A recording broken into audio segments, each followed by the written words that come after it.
Am I the butthole for being completely honest to my biological parents about how my childhood was really awful? I was given up for adoption right after I was born. Unfortunately, my adoption didn't work out and I grew up in foster care until I turned 18. I'm now 19 and in college. In February, I got a Facebook message from a man claiming to be my father. We messaged back and forth, and while I kept a lot of my childhood details private, we did make plans to meet him and my mother. They weren't married to each other, by the way. When I got to the restaurant, I was very shocked and honestly upset to find my father and mother had brought their spouses, as well as their children, to surprise me. My father's mother, so my grandmother, was also there. I was already feeling very emotional about the whole thing, and seeing everyone there didn't help. So I sat through an hour of listening to them sharing all about their lives while I fake smiled through everything. Honestly, I felt very jealous that they had kids they really loved and how they all had really happy lives after ditching me. Then they started asking about me and my parents, and how my Facebook gave very little away about my life. I basically lost it and started crying like a little bitch, lol, and told them how crappy my adoptive parents were and how crappy foster life was. I was pretty snarky and sarcastic when I said that I'm glad their lives worked out for them because mine sure as hell didn't. I couldn't stop crying and my father had to drop me back home. He was very apologetic. I feel very crappy about it. I made my mother and father cry at the restaurant. They were really nice people. I got a few messages from my mother and father separately where they've been apologizing and if they could make it up to me. My mother in particular seems really upset by everything, and I hate that I may have messed up her happy life. Her last message basically said that she's been unable to sleep and wants to see me again. I've been ignoring their messages and just been focusing on school instead. AITA? Maybe I should have been more honest before the meetup. Nah. You have a right to your life. And they have probably spent the last 19 years clinging to the idea that you had a better life than they could give you, being hit by the reality that their happiness now has built the opportunities they had by condemning you to misery has probably hurt them quite a bit, but that's not your fault. Yeah, but they're pretty close to being the for bringing everyone with them to what should have been a personal meeting. They effed up, sure. Doesn't seem like they were being intentionally malicious though. Stupid, and hurtful, but I wouldn't judge them buttholes for it. Nah, but it was a bad call. I think a stupid, hurtful, and easily avoidable choice is enough to judge you as an Wouldn't have been hard to ask if getting bombarded by your entire, extended new family might be overwhelming. Yeah, I had a similar experience when I got a Facebook message from my birth mom and we started talking. The difference is that she didn't surprise me with my extended family. She asked ahead of time if they could come to meet me. When I got to the restaurant, I was very shocked and honestly upset to find my father and mother had brought their spouses, as well as their children, to surprise me. My father's mother, so my grandmother, was also there. NTA. Bringing their families with them must have felt like a kick on the teeth because it was a glimpse of something you never had. It was too much too soon. I can completely understand why this was overwhelming. Yes, that's just cruel even if original post was raised in a happy household. NTA. The bio parents sounded like they thought original post had a good life with adoptive parents and wanted to link the families. To their horror, that wasn't the case. They are still buttholes though. NTA. That's why they're buttholes, I feel. They sprung two whole families on her at what was, obvious to anyone, going to be an already very stressful lunch meeting. It's like they never thought about the kid on the other end of the equation, just a fairy tale fantasy of what adoption would be. This is why I rail against people to deride sex ed, freely available birth control and accessible abortion. Adoption does not always end well for everyone, and it's really effed up that we act like all of the kids we cannot raise just go upstate to some farm somewhere to live out their happy lives. No, they become real living breathing human being who may luck out but more often than not end up in a horrible system, because we don't fund social services or care for our adopted/fostered kids as a society. It's effing cruel to just pop a kid into the system and say you'll have such a nice life now. No, they'll have to deal with being brought into existence without a real plan for a good life where a child feels loved and cared for, just a bottom of the barrel contingency plan to keep you out of the dumpster. As much as original post and anyone already born have certain rights and a valid demand for respect as a human being, I wish more people would see abortion as an act of compassion.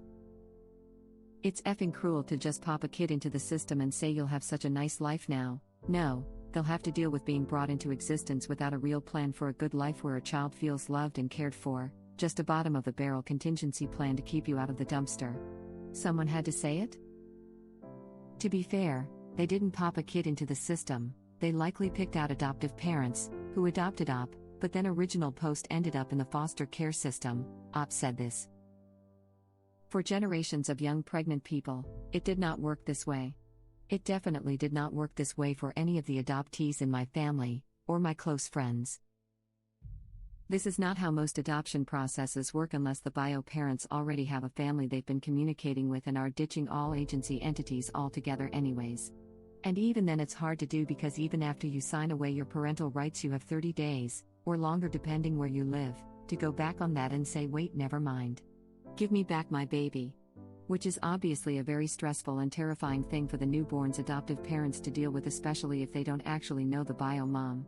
Especially with how her hormones are after just having a kid. Source: I'm a bio mom for an adopted kid that I got knocked up with and gave up to a family friend I'd known my entire life. It was a very stressful process. And if I didn't know those people my entire life, I don't know if I could have gone through with it. The hospital tried to get agencies involved, but then that would have risked her not going into the family that already was ready and prepped for her and loved her before she ever even arrived. It was a private closed, well at least legally, adoption because any other way risked her being taken away from her family. Casual reminder that, web link. I'm adopted and have met, only virtually, my birth mother. That is a very intense situation. That lunch that they set up didn't need to have an element of surprise added to it. Not the butthole op. It's cruel if trying to rub it in their kid's face is intentional.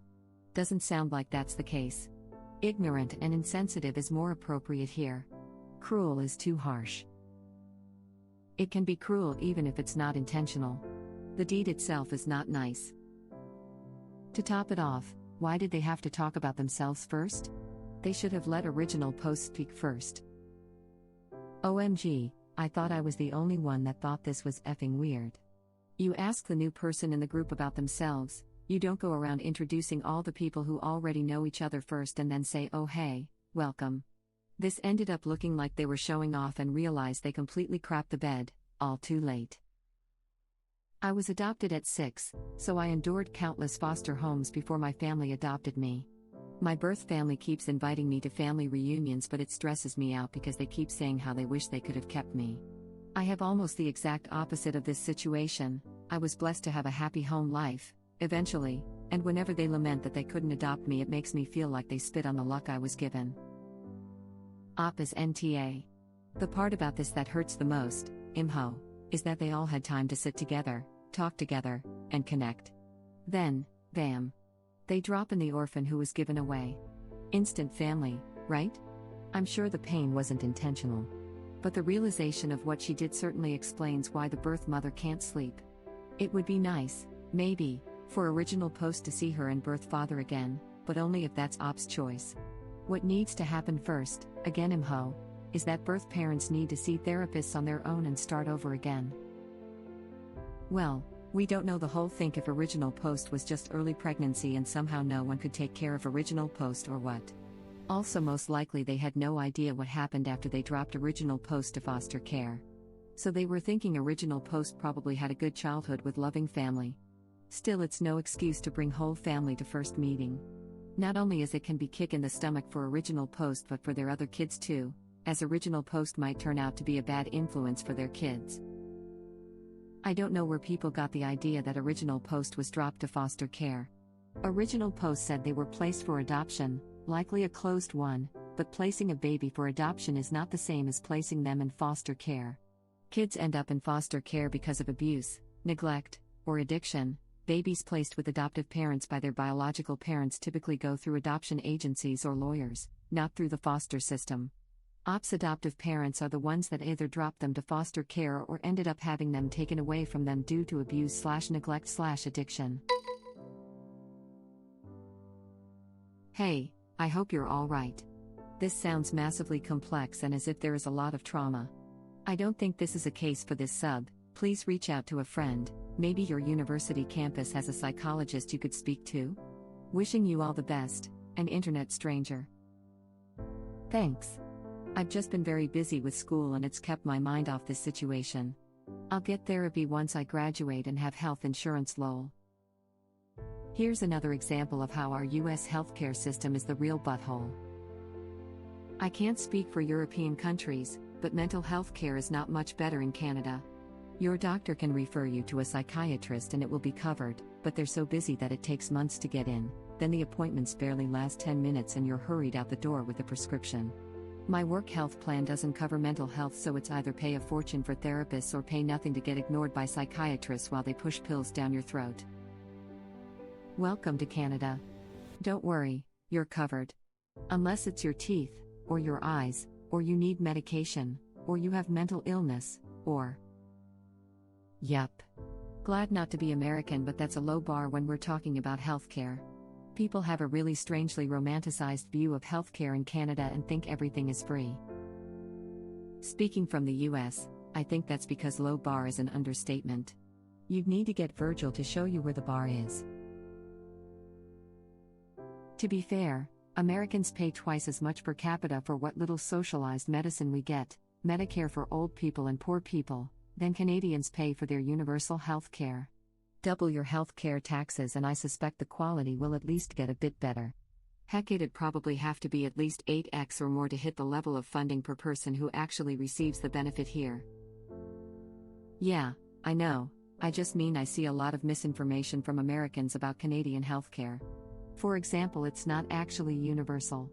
Medication, dental, optometry, and mental health are not covered. The doctor's appointment is free, but the medication itself is not, no matter how much you need it. Emergency medicine is free in hospital, not anything you have to take home. Some people have exemptions from paying for certain things, for example, old or poor people, but not universally. The rest rely on insurance. Poor people get all those covered in Canada, FYI. Just middle class getting screwed. Poor people in very specific situations. I've had friends who had impacted wisdom teeth so bad that they had abscesses and swollen up so much they couldn't open their mouth properly, but they still had to wait 2 to 3 months going through antibiotics to finally get the tooth pulled, not dental surgery, just pulled. Even when they started getting scary ass fevers and there were signs that it might progress to sepsis, it didn't get them the dental care covered any faster. Believe me, you are only going to get anything covered if you fight for it. I'm from the UK where we have free public health care and getting mental health care is very tricky. I was diagnosed with depression age 13, and started on antidepressants. I've seen one counselor in my entire life, which took months for me to get an appointment. Then they lost my patient info after 2 appointments and I was at the bottom of the list. Age 20 I reached out again for help, but I was sent to group well-being sessions, and was discharged by the end of the sessions. I'm still on medication now, age 22, and lost faith in the system. I think I have made more strides to help myself in the last couple of years, luckily, but I wish younger me had access to effective therapy. I'm an American living in the Netherlands. Healthcare here is awesome. You don't have to worry about going into debt for taking an ambulance, needing to go to the hospital, or getting sick. Yes, you may need to wait to get an appointment with some specialists, especially in non-urgent situations. I had to wait 4 months, approximately, to get an appointment with my therapist. But now I have weekly sessions, and even though my insurance doesn't have a contract with him, they still cover about 80% of the bill.